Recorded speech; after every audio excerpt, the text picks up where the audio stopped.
where are we going to be in 2 to 5 years from now, Jordan, for our law? Oh, I thought you meant in general. I said probably a bunch of robots with machine guns on their back. Probably that's where we're generally headed. Those Um, Boston, you ever see those videos of the Boston? oh God, Yeah, it's those are terrifying. scary. With all this AI and stuff like that, it's equally interesting and equally horrifying at the same Yeah, time at this point.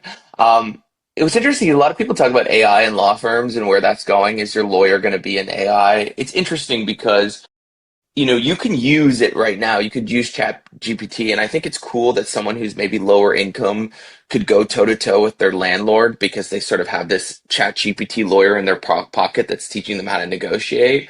But what it lacks is the enforcement mechanism, right? It's not like yeah, Chat GPT has a law degree and says like, I'm going to sue you tomorrow. And it's like, well, that's not intimidating in any aspect, right? yeah. So I think where we're moving is the lower end of law. I think with contracts or you're fighting a parking ticket or you're fighting a landlord, I think someone's going to come out with something that's sort of overseen by people with law degrees that you could sign up for $59 a month Yep. and you're fighting XYZ. I think on the more complicated stuff, we're far away from that.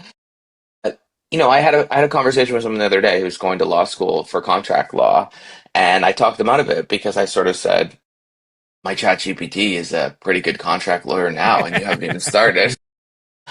I mean, I don't know. I mean, also with personal injury law, there's a lot of, I live in Los Angeles, there's a lot of autonomous driving cars. So the Yeah. question is, once it's not going to happen immediately, but say 10% of the cars on the road are no longer in accidents, your personal injury law firm with their main income source is the car accidents, what happens next? Yeah. So that's going to shift, but you still need the enforcement mechanism of the law degree and Yep. the insurance behind it all and the governing body to actually make changes.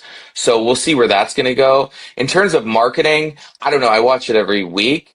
I think if you have a marketing agency that isn't on top of this stuff, like I'll give you an example. If you don't I don't use really Google much anymore, right? And so I'm constantly using ChatGPT. The amount of law firms that are optimizing their website for actually AI are maybe 5%. Is that low? So yeah, so you're leaving maybe 25,000 clicks a month Ooh. on the out there because you didn't optimize your pages for human language, Yep. right? And so if you're listening to this and you're a lawyer, go on ChatGPT, say your city, who's the best car accident lawyer in Tampa, Florida, and see what comes up. You might be number one for SEO, but you might be nowhere to be found. Ah. And that's an easy fix. And the biggest easy fix for me that I absolutely love is Google My Business, optimizing that page with content, Q and A's.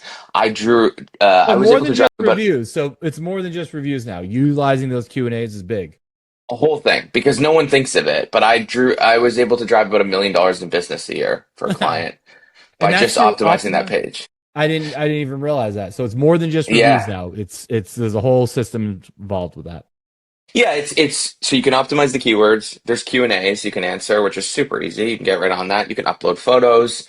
You can literally upload content to the thing, and then you're trying to optimize it so the radius increases, right? Yeah. With citations and stuff like that. But it's an easy. We did that client. It was a 3 month project, and it was about $1.1 million in new business.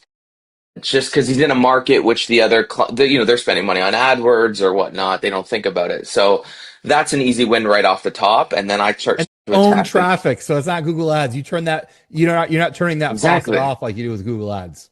Yeah, and then you go to sell the business and you turn to the buyer and you say, "Hey, we don't get our money from AdWords. We actually have this amazing funnel Yeah. that is driving 7 figures a year that we set up."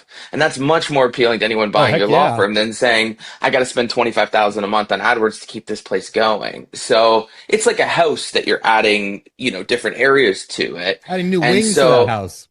exactly, it's a complete like no-brainer, but these agencies, I mean, not talk too much smack about people, but these agencies are just they're doing the same things they did 6 years ago, Yeah. and they don't even think to what about the easy low hanging fruit that we could go after.